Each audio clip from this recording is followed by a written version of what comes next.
Welcome to the wandering phase, when not knowing is part of the journey you're lost. Not in the way you can pull up a map and find your way home, but in a way that goes deeper. You don't know what you want anymore. You don't know who you're becoming.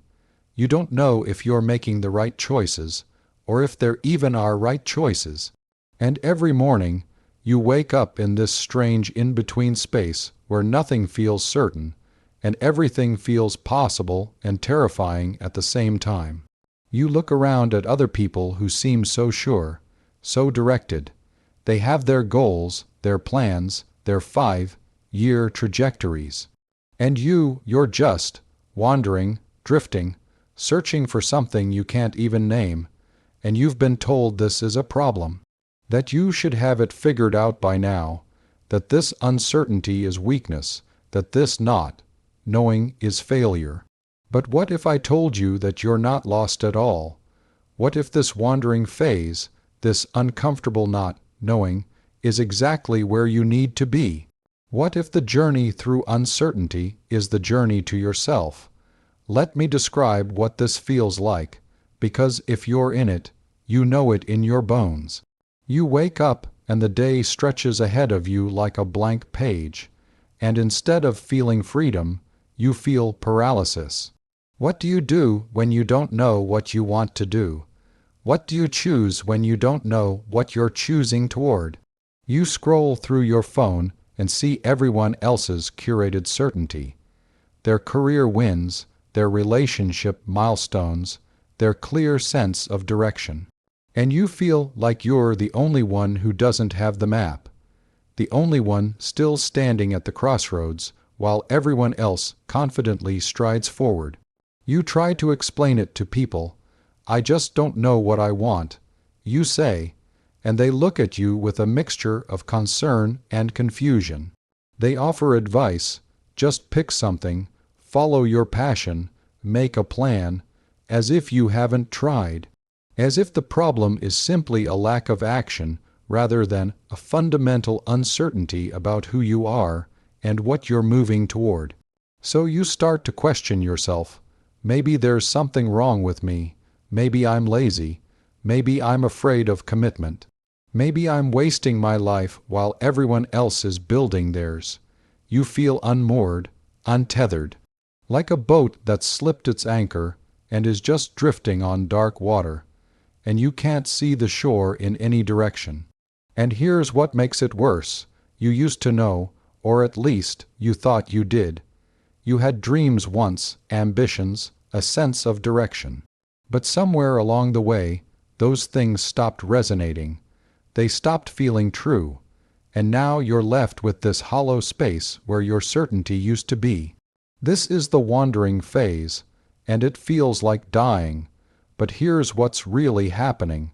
And I need you to hear this, because it changes everything. You're not lost. You're between selves. Carl Jung understood something profound about the human psyche that most self-help gurus miss entirely. He knew that psychological growth doesn't happen in straight lines. It happens in cycles of death and rebirth. He called this process individuation, the journey of becoming who you truly are, beneath all the layers of conditioning and expectation. And the wandering phase, this is what happens when your old self has died, but your new self hasn't fully emerged yet. You see, throughout your life, you've constructed an identity, a persona, a sense of who you are based on what you've been taught to value, what your family expected, what society rewarded, what kept you safe and accepted. You built a self that could navigate the world, and for a time it worked, but the psyche is alive. It's not static, and at certain points in your life, that constructed self stops fitting. It becomes too small for who you're becoming. The dreams you inherited stop feeling like your dreams. The path you were following stops feeling like your path. Jung wrote about this threshold experience. He described it as a necessary dissolution, a breaking down of the old structures so that something more authentic can emerge. He said, There is no birth of consciousness without pain. This is what you're experiencing, the pain of consciousness being born. Your wandering isn't aimlessness. It's a kind of sacred knot, knowing. It's your psyche refusing to let you move forward with false certainty, with borrowed dreams, with a self that isn't truly yours. Think of it like this: you're in the chrysalis. From the outside, it looks like nothing is happening. It looks like stagnation, like being stuck. But inside that darkness, inside that seeming emptiness, the most profound transformation is occurring. The caterpillar is dissolving. Its old form is literally liquefying. It has to completely let go of what it was before it can become what it's meant to be. You can't rush this process. You can't skip it. You can't logic your way through it or productivity, hack your way out of it.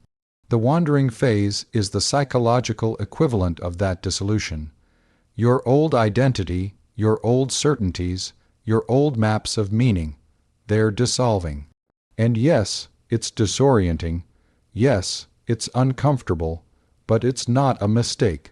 Jung spoke of the night sea journey, a descent into the unconscious where the ego must surrender its control, its need to know, its demand for certainty. The hero in mythology doesn't know where they're going when they enter the dark forest. That's the whole point. They have to trust the process, trust the journey itself, and that's what you're doing, whether you realize it or not. So let's go deeper. Let's look at what this wandering is teaching you, what it's preparing you for. First, it's teaching you to distinguish between your authentic desires and your inherited ones. When you don't know what you want, it's often because you're in the process of separating what you genuinely want from what you've been told to want. You're learning to hear your own voice beneath the chorus of other voices. This is shadow work. This is the uncomfortable process of looking at the parts of yourself you've suppressed, the dreams you've buried, the truths you've avoided because they didn't fit the narrative you were supposed to follow. You're being asked to tolerate not knowing, because not knowing is the only honest place to be when you're shedding someone else's blueprint for your life. Second, the wandering phase is initiating you into mystery, into the profound understanding that life is not a problem to be solved, but a mystery to be lived. Our culture is addicted to certainty, to knowing, to having the answer, to optimization and efficiency and 5-year plans. But the psyche works differently. The psyche speaks in symbols, in dreams, in synchronicities. It reveals itself slowly, indirectly. It can't be rushed or controlled. When you're wandering, you're learning to trust the indirect path. You're learning that meaning emerges, it isn't manufactured. You're developing a relationship with the unknown, not as something to fear, but as something to move through with curiosity and trust. Third, and this is crucial, the wandering phase is teaching you to become comfortable with your own depth, with complexity, with contradiction. You see, the people who seem so certain, many of them are certain because they've refused to question. They've never allowed themselves to not know. They've held onto their identities so tightly that they've never allowed space for transformation. But you've allowed yourself to come undone. That takes courage. That takes a willingness to face the void, to sit with uncertainty, to admit you don't have the answers. This makes you dangerous in the best way, dangerous to false certainty, dangerous to borrowed dreams, dangerous to any life that isn't authentically yours. The wandering teaches you that you are larger than any single identity. You contain multitudes. You're not meant to be one fixed thing for your entire life. You're meant to evolve, to transform, to die, and be reborn again and again. Jung said, "I am not what happened to me. I am what I choose to become." But before you can choose, you have to wander. You have to explore.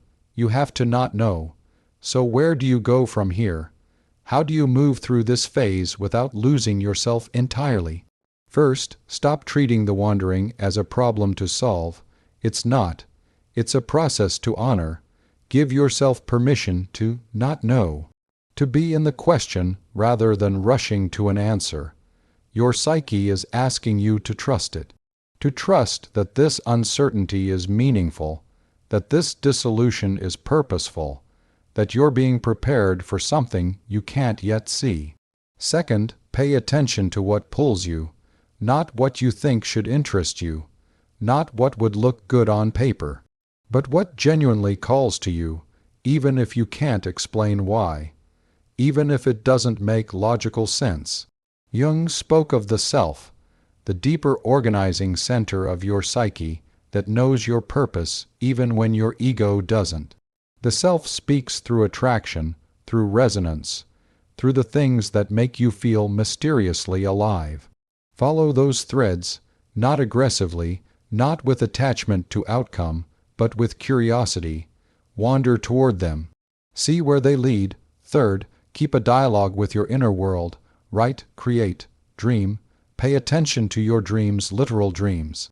Jung believed they were messages from the unconscious, trying to guide you toward integration. The wandering phase is when the unconscious is most active, most available. This is when your psyche is rearranging itself, when new patterns are forming beneath the surface. Stay in conversation with it. And finally, be patient with yourself. You're not behind. You're not wasting time. You're exactly where you need to be. The caterpillar doesn't emerge from the chrysalis the moment it wants to. It emerges when the transformation is complete, not a moment sooner. You see, our culture has trained us to fear the space between things, the transition, the threshold. We want to move from point A to point B as efficiently as possible, to minimize the time spent not knowing.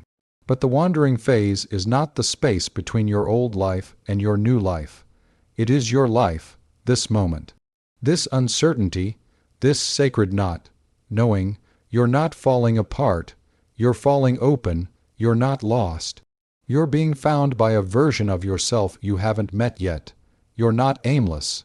You're on the oldest journey there is, the journey into your own depths, into your own truth. And when you finally emerge from this phase, and you won't emerge with someone else's map. You'll emerge with your own, not because someone gave it to you, but because you discovered it in the wandering. Trust the process. Trust the not knowing. Trust that you're being guided even when you can't see where you're going.